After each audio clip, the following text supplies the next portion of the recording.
Okay, welcome back to BVRR classroom. Solid state సాలిడ్గా అర్థమైంది అనుకుంటున్నాను మీ అందరికీ. నెక్స్ట్ పార్ట్ 4కి వెళ్ళిపోదాం. పార్ట్ 4లో సాలిడ్ స్టేట్ ఏం చెప్పుకుంటామో చూడండి. Packing fraction, packing efficiency, radius ratio and సంబంధించినటువంటి ప్రాబ్లమ్స్ గురించి మాట్లాడుకుందాం. Okay, I hope you enjoyed hour already solid స్టేట్లో చేసినటువంటి 3 వీడియోస్ని బాగా ఇంట్రెస్ట్గా చూసారని చెప్పి అనుకుంటున్నాను. సో 4th కూడా అంతే ఇంట్రెస్ట్గా ఉంటుంది. కాకపోతే ఇక్కడ నేర్పించేది మీకు ఆల్రెడీ వాల్యూస్ తెలుసు, మీకు ముందే చెప్పేశాను. అవి ఎలాగొచ్చాయి అనేది ఎక్స్ప్లెయిన్ చేస్తూ కొన్ని ప్రాబ్లమ్ చేస్తాం అంతే. Okay, physical chemistry solid state ఇక్కడ రాశాను, యూస్ఫుల్ ఫర్ ఎంట్రన్స్ ఎగ్జామ్స్ అని చెప్పి మీకోసమే ఇవన్నీ, ఈ ప్రయత్నాలన్నీ కూడా. సో మంచి ర్యాంక్ తెస్తారు, మాకు మంచి పేరు తెస్తారు, మా కాలేజ్ మంచి పేరు తెస్తారని మా ఆలోచనలన్నీ కూడా. ఓకే, ఇంగ్లీష్ అండ్ తెలుగులో చెప్తానండి క్లాస్ అంతా కూడా. Packing fraction, packing efficiency unit మనం చెప్పుకున్న దాంట్లో 3rd పార్ట్లో క్లోజ్ ప్యాకింగ్ ఎలా జరుగుతుంది, ఆ రకాలేంటి, 1 డైమెన్షన్ 2 డైమెన్షన్ 3 డైమెన్షన్ అవన్నీ కూడా చక్కగా మాట్లాడాను. దాన్ని బేస్ చేసుకున్నప్పుడు packing fraction and packing efficiency ఎలా ఉంటుంది అనేది స్టడీ చేయడానికి ట్రై చేద్దాం. You are ready? Okay, what is packing fraction చూడండి. Definition direct. Packing fraction is the ratio అంటండి. దేనికి దేనికి ratio? Ratio of volume occupied by sphere to the total volume of the cube. అంతే. Volume occupied by the sphere అంటే atom or ion, దానికి మనం ఏం రాసుకుంటాం?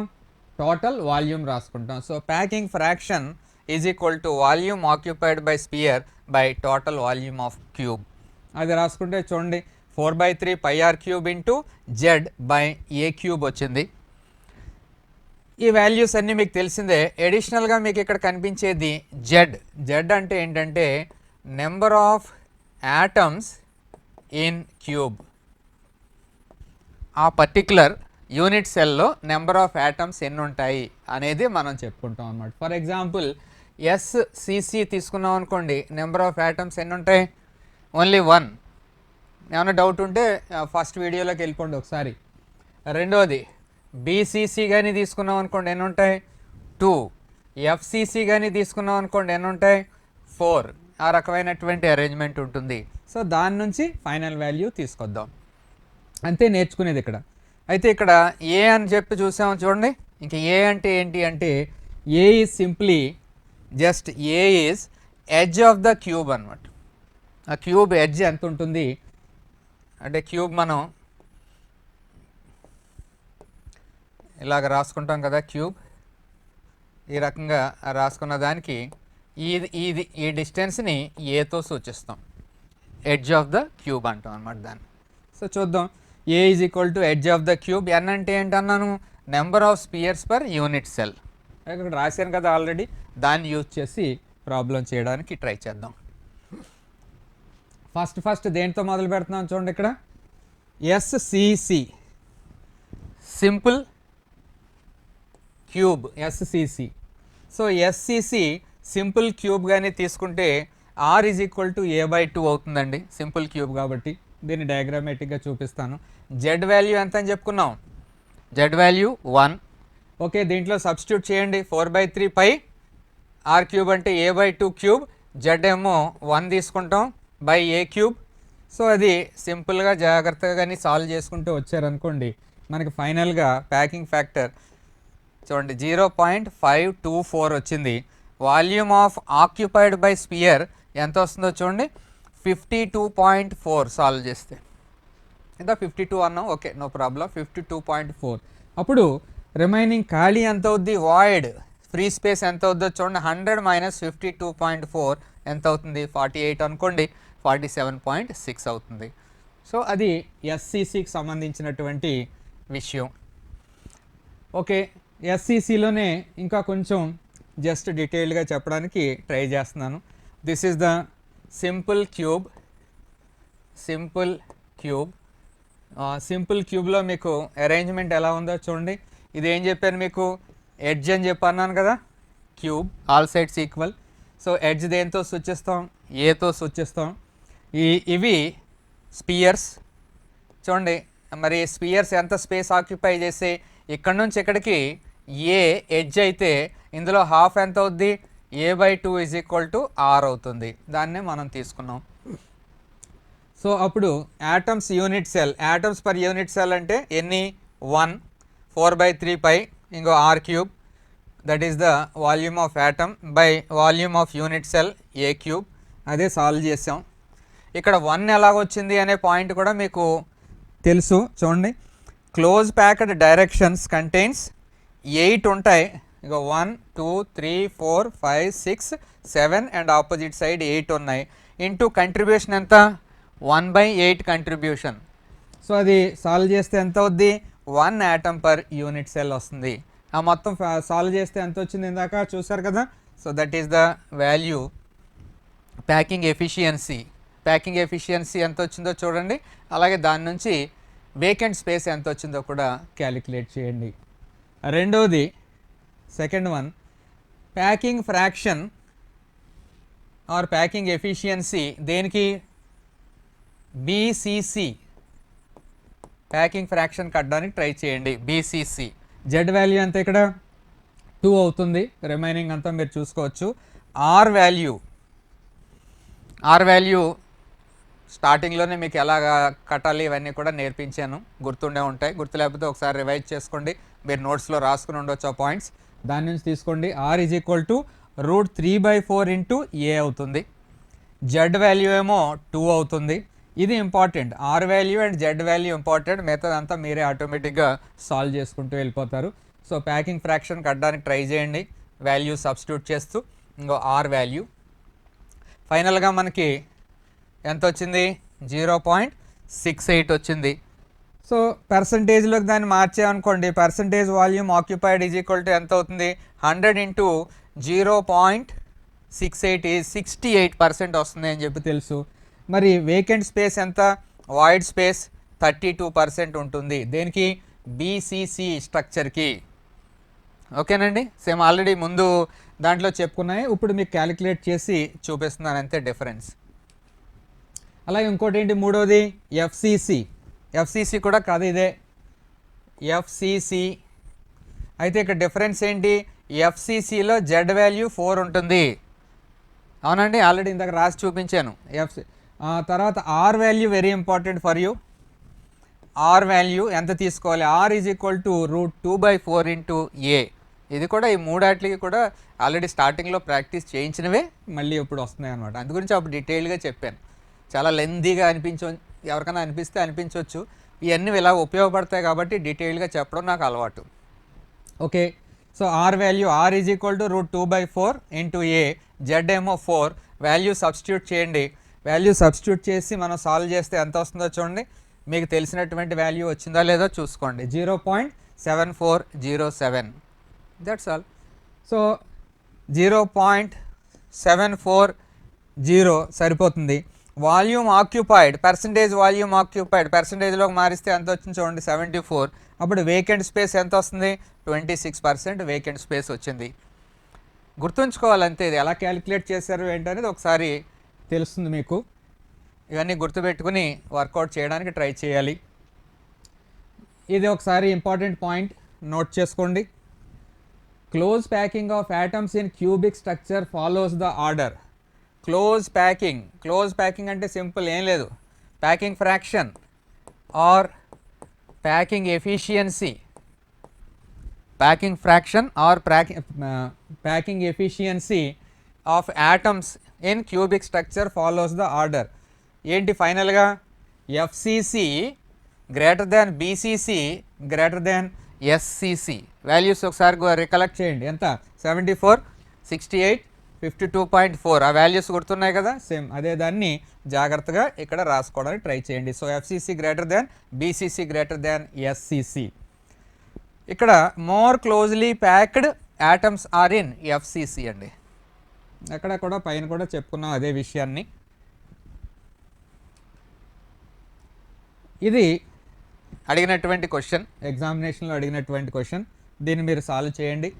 మరి ఎంత డీటెయిల్గా చెప్పినప్పుడు మీరు సాల్వ్ చేసి తీరుతారు అని చెప్పి నా ఉద్దేశం. ఫాస్ట్గా చేయడానికి ట్రై చేయండి. The correct order of packing efficiency in different types of unit cells ఏంటో చూడండి. ఏయా, బియా, సియా. ఓకే, ఆల్రెడీ మీకు వాల్యూస్ తెలిసిపోతున్నాయిగా. FCC greater than BCC greater than simple cubic. Packing efficiency for CCP or FCC ఎంత? 74%. You already know that point. తెలుసు కదండి, తెలీదా? ప్యాకింగ్ ఎఫిషియన్సీ ఫర్ బీసీసీ ఎంత? 68. ప్యాకింగ్ ఎఫిషియన్సీ ఫర్ ఎస్సిసి ఎంత? 52.4. 52 అంటే సరిపోతుంది, 52.4. So which is the correct answer? The correct answer is FCC greater than BCC greater than simple cubic structure. మొత్తం మీకు ఉపయోగపడేటటువంటి ఆల్ టైప్స్ ఆఫ్ ఫార్ములాస్ ఇక్కడ వచ్చేసాయి చూడండి. ఫస్ట్ది ఏంటి? జస్ట్ రివిజన్ అంతే. ఇది సింపుల్ క్యూబ్. సింపుల్ క్యూబ్ గురించి ఎస్సిసి అని చెప్పి అనుకోండి. Number of effective atoms per unit cell, Z effective ఎంత? 1. దాన్నే కదా ఇప్పుడు దాకా మనం ప్రాబ్లమ్స్ చేసాం. కోఆర్డినేషన్ నెంబర్ ఎస్సిసికి 6. Atomic radius R is equal to A/2 వేసుకుని ప్రాబ్లం చేసాం. Packing efficiency 52.4. డెన్సిటీ కట్టడానికి ఫార్ములా, డెన్సిటీ మీద మీకు చాలా ప్రాబ్లమ్స్ చేయించాను, ఫార్ములా చెప్పాను, ప్రాబ్లమ్స్ అవి కూడా చేయించాను. ఏదైనా మిస్ అయితే కష్టం చూసుకోండి. నియరెస్ట్ నేబర్ డిస్టెన్స్ ఎంత అవుతుంది? A అవుతుంది. అలాగే రెండోది body centred cubic crystal lattice. బీసీసీలో number of effective atoms 2. Coordination number don't forget it is 8 BCC. అలాగే atomic radius, packing efficiency, density, nearest neighbour NN అంటాం, ఎన్ఎన్ డిస్టెన్స్ ఎంత చూసుకోండి. The third one is face centred, number of atoms, effective atoms 4. Coordination number 12. Atomic radius, అలాగే packing efficiency. ఆ values అన్నీ కూడా మీరు note చేసుకుని, ఆల్రెడీ నోట్ చేసుకున్నాయే, ఒకసారి వెరిఫై చేసుకోండి అంతే. ఓకే, సో మీకు మాట ఇచ్చినట్టుగా నెక్స్ట్ మనం డీల్ చేసేది radius ratio rules. What are these radius ratio rules? Of course rules ఉండొచ్చు. రేడియస్ రేషియో అంటే క్యాటయాన్కి యానయాన్కి మధ్య ఉన్నటువంటి రేషియో. అది చాలా ఇంపార్టెంట్. దాన్ని బట్టే క్రిస్టల్ స్ట్రక్చర్స్ ఇవన్నీ కూడా డిసైడ్ అవుతాయి అన్నమాట. కోఆర్డినేషన్ నెంబర్ డిసైడ్ అవుద్ది, అలాగే క్రిస్టల్ స్ట్రక్చర్ కూడా డిసైడ్ అవుద్ది. So that is known as radius ratio rules. Okay, నేను ఇప్పుడు చెప్పేసిన మాటే ఇక్కడ మీకు కనిపిస్తుండొచ్చు. రేడియస్ రేషియో, ఇగో radius ratio, the ratio of the radius of cation to that of anion, అంతే. ఇక్కడ చూడండి, radius ratio is equal to radius of cation R plus radius of anion R minus. This helps in predicting the structure of ionic crystals. ఈ రేషియోని బట్టి ionic crystals యొక్క structure ఎలా ఉంటుంది అనే దాన్ని ప్రెడిక్ట్ చేయడానికి ఉపయోగపడుతుంది అనేది ఇంపార్టెంట్ పాయింట్. ఆ వాల్యూస్ కూడా ఇంపార్టెంటే, గుర్తుపెట్టుకోండి. ఇక ఇవి కావాలనుకుంటే మీరు నోట్ చేసుకోవచ్చు. Radius ratio R plus by R minus. Coordination number ఇక్కడ చూడండి చాలా తక్కువ ఉంది, లెస్ దాన్ 0.155 లీనియర్ అవుతుంది అని చెప్పి చెప్పుకున్నాం. ఓకే, ట్రైగోనల్ ప్లానార్ ఈ వాల్యూ తీసుకోండి, ఈజీగా ఉంటుంది.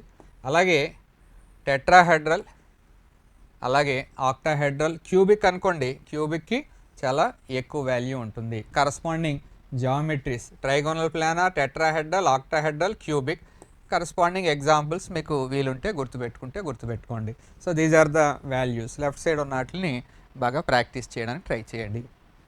Larger the cation more will be its coordination number due to increase of its, అంతే కదా. క్యాటయాన్ లార్జ్గా ఉంటే కోఆర్డినేషన్ నెంబర్ ఎక్కువగా ఉంటుంది. As the radius ratio increases more and more beyond 0.732, ఎందుకంటే ఎక్కువ ఉందనుకోండి, anion farther and farther and cubic voids are generated. అది పాయింట్ జస్ట్ ఇన్ఫర్మేషన్ కోసం అవి రాసుకోవడానికి ట్రై చేయండి. రేడియస్ రేషియో గురించి కూడా మాట్లాడుకున్నాం. ఒక ప్రాబ్లం చేయడానికి ట్రై చేయండి మరి, సింపుల్ ప్రాబ్లం. ఏముందంటే ఇక్కడ రేడియస్ రేషియో మీద ప్రాబ్లం చూడండి. ఏమి ఇచ్చారో డేటాలో ఒక్కసారి చదవండి. ఏ సాలిడ్ ఏబి అంటండి. Okay, NaCl structure. NaCl structure అనగానే మనకి గుర్తు రావాలి, ఎఫ్సిసి స్ట్రక్చర్ అని గుర్తు రావాలి. Its radius of cation A plus is 120 picometers. PM అంటే picometer. Calculate maximum possible values of radius of anion. Okay, ఇందాక ఆల్రెడీ చెప్పేసుకున్నదే. For NaCl structure r cation by r anion ఎంత తీసుకోమని చెప్పానండి వాల్యూ చూసుకోండి. ఎంత తీసుకోమని ఆల్రెడీ చెప్పేశాను మీకు అక్కడ. ఎంత? 0.414. 0.414 తీసుకుని సాల్వ్ చేస్తే జస్ట్ ఏ వాల్యూ వస్తుందో చూడండి, 289.8 పైకోమీటర్స్ వచ్చింది అని చెప్పి చెప్తున్నారు. సింపుల్గా ఇలా ఉంటాయి ప్రాబ్లమ్స్. అందుకే ఆ రేడియస్ రేషియో గురించి కూడా కొంచెం మీకు మాట్లాడాను, ఎందుకన్నా మీకు ఉపయోగపడతాయి కదా అని చెప్పి. చూడండి ప్రాబ్లం మీరు సాల్వ్ చేయండి. ఏం లేదు ఇందులో, ఫార్ములాలో పెద్దగా ఏం లేదు. ఇందాక ఈ టేబుల్లో ఉన్న వాల్యూస్ని గుర్తుపెట్టుకుని అప్లై చేయడం రావాలంతే. మీకు అప్లై చేశారంటే మీకు ఆటోమేటిక్గా